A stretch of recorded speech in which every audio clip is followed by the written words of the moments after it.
everybody, Aaron here from Beansprout. Just doing a little wood selection for the February and March instruments, and I thought I would share a little bit of my process.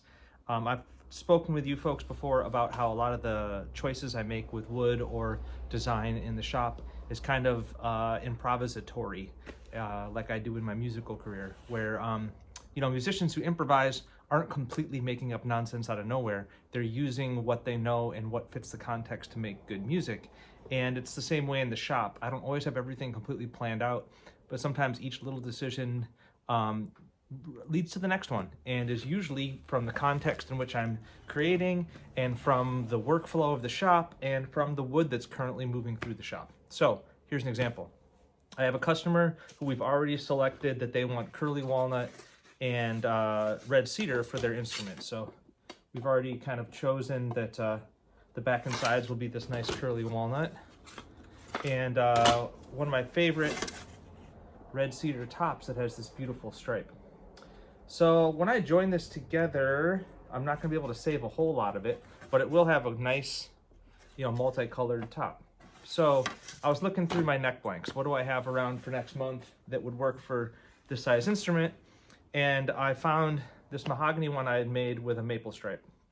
So the mahogany is kind of in a similar color palette as the cedar, and that maple stripe really stands out to me as a nice design feature, and it mimics this.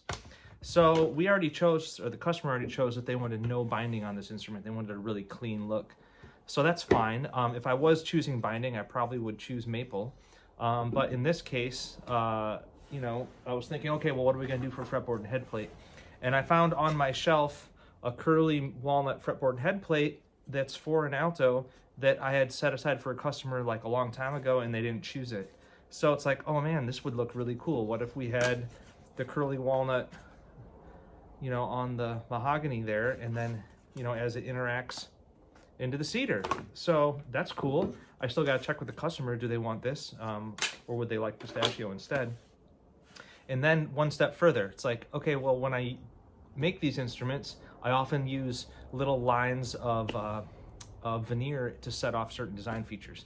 And traditionally what I would do is use, these black veneers. They're really thin, but when you put it like underneath a head plate or underneath a fretboard or something, you get a little line. But when I'm looking at this instrument, there's nothing else that's black.